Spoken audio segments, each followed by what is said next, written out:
15व्या विधानसभेसाठी आहे ती मतदानाची प्रक्रिया पूर्ण झालेली आहे आणि उद्या निकाल खरं तर येणार आहे। मात्र निकाल आल्यानंतरून पुढची प्रक्रिया कशी असणार आहे या सगळ्या संदर्भात माजी सचिव विधिमंडळ या अनंत कळसे यांच्याकडून आपण जाणून घेणार। सर, मतदान प्रक्रिया पार झालेली आहे, उद्या मतमोजणी होईल, पुढची प्रक्रिया नेमकी कशी असणार आहे? आता बघा, मतदान झालेलं आहे आणि या संदर्भात उद्या 23 तारखेला मतमोजणीची प्रक्रिया सुरू होईल। कारण ही 14वी विधानसभा 26 नोव्हेंबरला त्याचं मुदत संपुष्टात येईल आणि त्याआधी 15वी विधानसभा स्थापन होणं अत्यंत आवश्यक आहे। तर आता मला वाटतं की 23 तारखेला मतमोजणी सुरुवात होईल आणि रात्रीपर्यंत निकाल सगळे जाहीर होतील। फार झालं तर 24 तारखेला किंवा हे तुमची नवीन विधानसभा अस्तित्वात येईल त्या संदर्भातलं नोटिफिकेशन जे आहे, निकालाची प्रत जी आहे, प्रत्येक मतदारसंघातून कोण निवडून आलं या संदर्भातलं एक कन्सॉलिडेटेड प्रत असती ती माननीय राज्यपालांना सादर करावी लागेल। त्यानंतर मुख्य निवडणूक अधिकारी ही प्रत मुख्य निवडणूक आयोग दिल्लीला सादर करतील आणि त्यांच्या मान्यतेनंतर या संदर्भातलं notification representation of people act 1951 article 66 section 66 प्रमाणे काढलं जाईल आणि हे नोटिफिकेशन निघाल्यानंतर 15वी विधानसभा अस्तित्वात आली असं कॉन्स्टिट्युशनली गृहीत धरलं जाईल। त्यामुळे मात्र तुम्ही म्हणतायत की ह्या सगळी प्रक्रिया होईल, मात्र यावेळेस सगळे पक्ष वेगवेगळे लढलेले पाहायला मिळतात।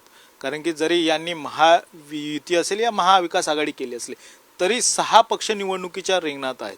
कसं बघतात याकडे? यामध्ये आता त्याचं स्पष्टता अशी आहे की ह्या सगळ्या प्रीपोल अलायन्स आहे, म्हणजे निवडणुकीच्या अगोदर यांच्या अलायन्स झालेल्या आहेत, महाविकास आघाडी किंवा महायुती।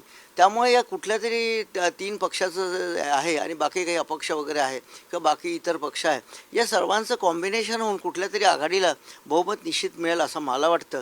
पण समजा असं गृहीत धरा की बहुमत मिळालं नाही कुठल्याही पक्षाला, तर मग राज्यपालांचं पुढे जी घटनात्मक जे कर्तव्य असतं की ते सगळ्यात मोठ्या पक्षाला, ज्या पक्षाला सर्वात जास्त जागा मिळालेल्या आहेत त्याला ते सरकार स्थापनेसाठी निमंत्रण करतील। मागे आपण बघितलं आहे की 2019ला BJPला आधी त्यांनी निमंत्रण दिलं होतं माननीय राज्यपालांनी, पण त्यावेळेस BJPला बहुमत नसल्यामुळे मग त्यांना वेगवेगळ्या प्रक्रिया अवलंबायला लागल्या।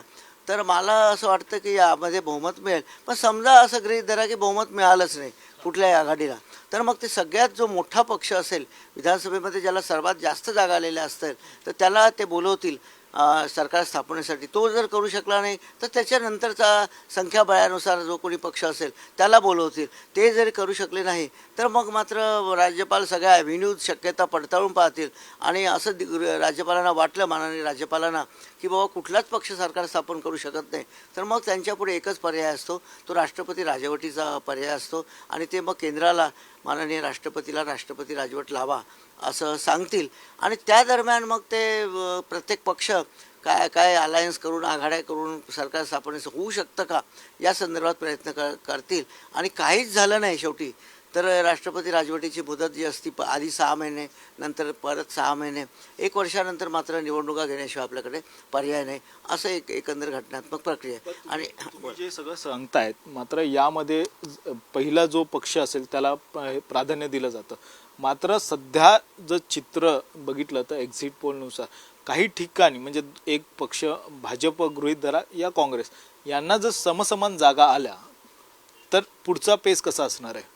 नाही, भाजप किंवा काँग्रेस यांना समसमान जर जागा आल्या तर ते शेवटी राज्यपालांचं डिस्क्रिशन असेल की कोणत्या पक्षाला त्यांनी सत्ता स्थापनेसाठी बोलवावं किंवा त्या राज्यपाला भाजपसोबत किती पक्ष आहेत किंवा राष्ट्रवादी काँग्रेससोबत किती पक्ष आहेत हे सुद्धा माननीय राज्यपाल पडताळून पाहतील। तर त्यांना त्यांच्या डिस्क्रिशनप्रमाणे कोणता पक्ष सरकार स्थापन करू शकतो यावर ते बरंचसं अवलंबून असेल आणि यामध्ये आता एक माननीय राज्यपालांना फारसं डिस्क्रिशन राहिलेलं नाही आहे। SR मुंबईचं एक प्रसिद्ध प्रकरण काही वर्षापूर्वी आपल्याकडे आलेलं आहे आणि त्यामध्ये सर्वोच्च न्यायालयाने, माननीय सर्वोच्च न्यायालयाने स्पष्टपणे सांगितलेलं आहे की बहुमत सिद्ध करायचं असेल ते राज्यपालांचं निवासस्थान ही काही योग्य जागा नाही बहुमत सिद्ध करण्याची।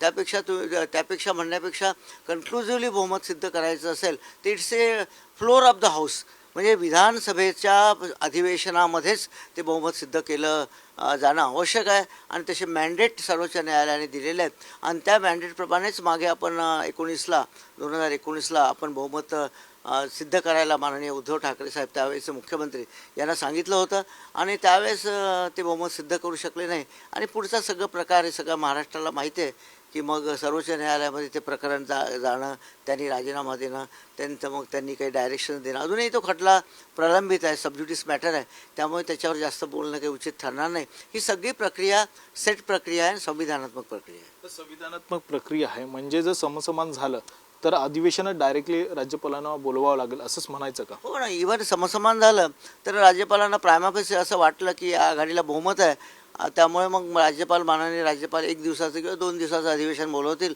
आणि त्या अधिवेशनामध्ये मग बहुमताचा प्रस्ताव, विश्वासदर्शक प्रस्ताव असा टाकला जाईल आणि तो विश्वासदर्शक प्रस्ताव ज्या पक्षाचा संमत झाला तर त्या पक्षाच्या नेत्याला किंवा आघाडीच्या नेत्याला सरकार स्थापनेसाठी राज्यपाल निमंत्रण देतील. प्रामुख्याने नेता निवडीची प्रक्रिया ही सगळ्यात पहिली करावी लागेल का? कारण की आता महायुती आणि महाविकास आघाडी अशा निवडणुका झालेल्या आहेत, त्यामुळे एकच करावा लागेल की सर्व पक्षांचा वेगवेगळा करावा लागणार आहे? नाही, आता यामध्ये प्रीपोल अलायन्स असल्यामुळे महाविकास आघाडी त्यांचा नेता निवडेल किंवा महायुती जो आहे त्यांचा एकत्रित नेता निवडतील आणि प्रत्येक पक्ष त्यांचा स्वतंत्र नेतासुद्धा निवडतील.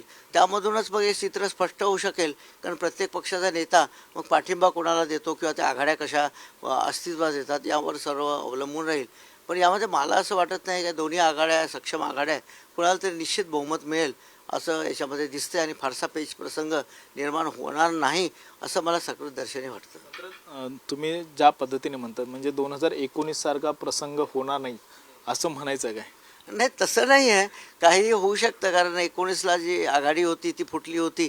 यावेळेसुद्धा असं जर झालं तर आघाडी म्हणजे काही बंधन नाही त्यांच्यावर की त्याच आघाडीला पाठिंबा दिला पाहिजे, ते सुद्धा वेगळी भूमिका घेऊ शकतात आणि एक नवीनच आघाडी निर्माण होऊ शकते. यामध्ये आपलं म्हणणं अगदी बरोबर आहे. ते आपण म्हणजे ते काही सेट प्रथा नाही आहे, त्यामध्ये परम्युटेशन कॉम्बिनेशनला निश्चित वाव आहे.